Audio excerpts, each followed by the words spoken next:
really a bass expert, but I do play one on YouTube sometimes, so thanks for tuning in. Recently, I had a request for a slap bass lesson. So I'm going to teach y'all, or attempt to teach y'all, how to play the way that I play, which is trying to be like the way that Victor Wooten, Marcus Miller, folks like that play. So it's going to be a thumb up slapping technique. And if you're looking more for a flea style, I can't really teach that because, I mean, I've tried it and I can get some decent results, but I'm definitely, well, I'm not an expert at the other thing, but I'm really not an expert at flea style. So if that's what you're looking for, maybe stick around and enjoy this video anyway, but you won't learn that here. So anyway, yeah, so slap lesson. First thing you're gonna want is a kind of nice, like, loose fingers, kind of like you've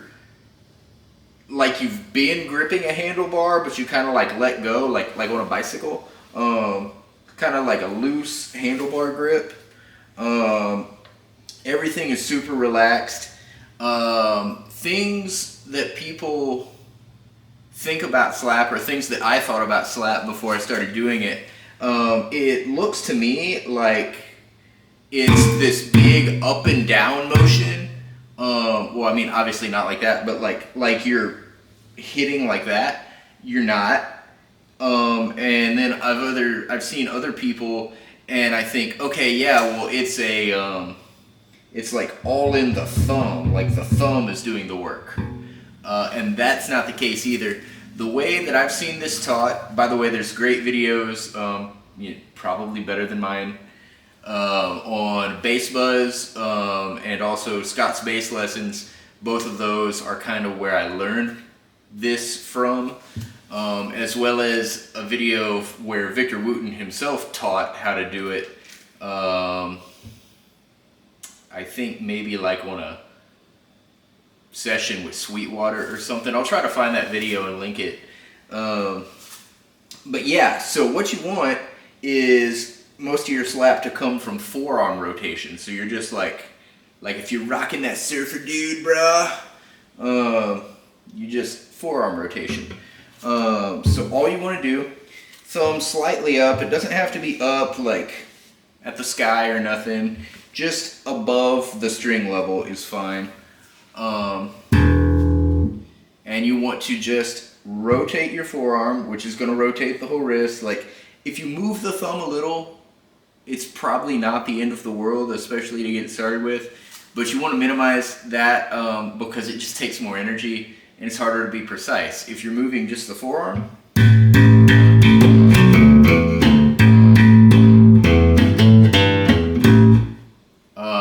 I feel like that's easy enough to aim. And that was something I've never practiced before. I was just like, yeah, let's hit these notes in this order. And then I did. So yeah, that's how you want your forearm to be, is like all the rotation coming from there, your hand's pretty loose, your thumb is kind of up. As far as contact with the string bed goes, I'm hitting right here at where the neck stops, because I want something for my thumb to run into.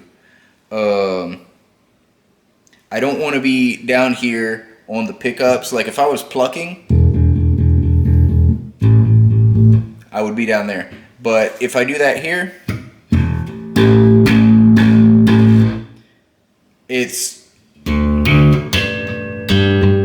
I feel like, I mean, that's number one, a small target to be slapping on, and number two, I feel like it's just harder. So I want to be slapping up here, and then just going through the string, like thumb makes contact,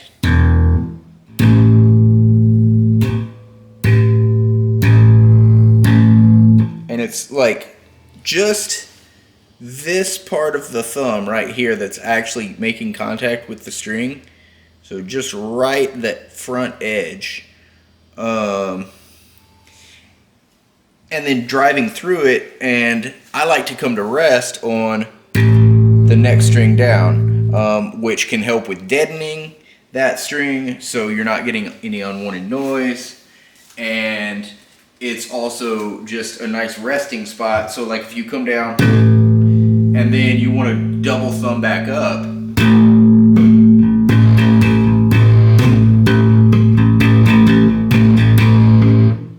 I'm still pretty bad at double thumb, but I mean, that is the concept. That's what you can do. So, okay, you've got some forearm rotation, you've got your thumb hitting in roughly the right spot, and you can play with this, you know, if maybe down here is comfortable for you. It's not for me. I promise up here won't be comfortable, but, you know, give that a whirl if you want.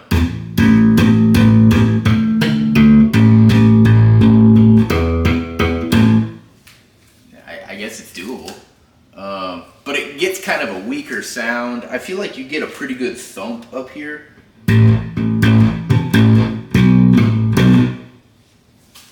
So that's nice. So what you want to do after you've got like your basic technique, just practice hitting one string. And maybe practice, I know everybody hates metronome practice, but maybe, you know, put on a metronome something slow like 60 BPM. And I will do that now. Yeah. And then just slap on the beats.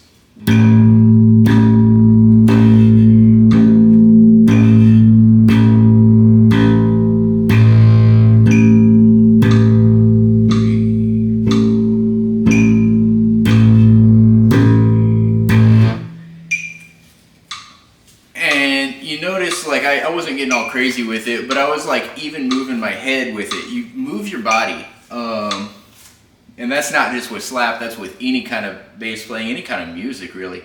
The more you can get your body engaged, the easier it is to feel that beat. So there's a little bonus tip for you. Okay, so cool, you can do it at 60 BPM, you can do it at whatever you feel like. You can do it without a metronome at all, but just my helpful hints. Use one because it's good. Once you can consistently hit one string, try moving to the next string. Try going like 2 beats on the E string, 2 beats on the A string.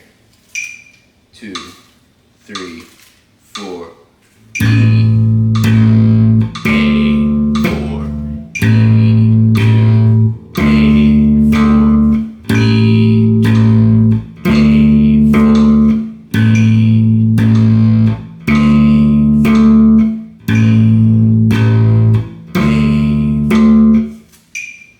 Okay, so I got ahead of the beat there, and then I had to pull myself back because I don't practice with the metronome enough. Also, 60 BPM is really slow. If you're like, that will make you better because there's a lot more space between notes, so there's a lot more space to mess up and notice your mistakes. If you're cranking that thing at 160, you know, it'll be like, and if you're half a beat off, are you gonna notice? I wouldn't. So something slow like that really helps. But anyway, okay, cool. Now you can do one string, you can do 2 strings. Once you've got that going, try going through the whole neck. Go like, and then notice down here for this G string, I hit through it, so I don't have any neck to land on. So I just land kind of here on the body, and it'll be different for every bass, but this is a, you know, Fender clone, so it should be similar. So give that a whirl. Then, okay, you've done all your slapping, now it's just time to practice. Just start doing some slap lines. Then it's time to get popping as well. You got your slap, get a pop. So an octave, I'm probably explaining things you already know, but an octave is up 2 frets, up 2 strings. So this is an A, and this is an A, 1 octave higher. And this is a D, and this is a D, 1 octave higher. And B and B and E and E, and so on and so forth. So really just finding your octaves is a great way to find all the rest of the notes too, because if you know where all the notes are on these first 2 strings, then you also know where all the notes are on these next 2 strings. So you got your octave, and you can pop that octave. So hit the root and pop. So what I'm doing with this pop, I like to use my middle finger. Sometimes I use the pointer, usually not. Usually it's middle. And so I'm fretting the note, and then I'm just hooking under, like hooking up under that string and pulling it. And I'm hooking with about that much of the meat of my finger. So I mean pretty deep in there, because that's how you get that good tension where it really comes up. Like if I was just barely on that, like right on the tip, it's gonna make a sound, but it's not gonna make a pop sound. So you need to get deep in there with the meat.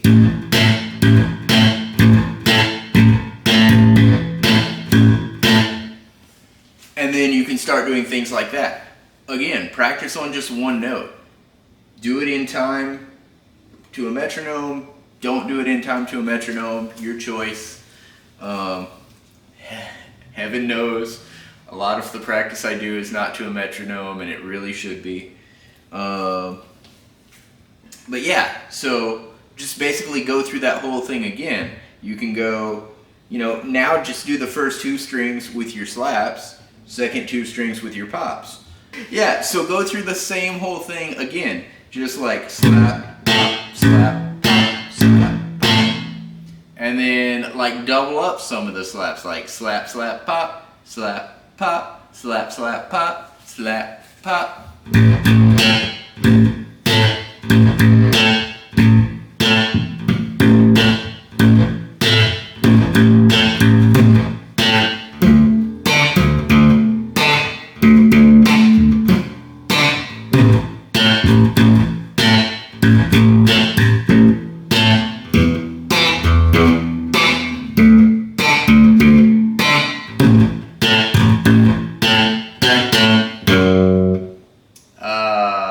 Terrible, because that was not the right start to a turnaround, which is why I ended it, which was also the wrong thing to do, because you should really just play through.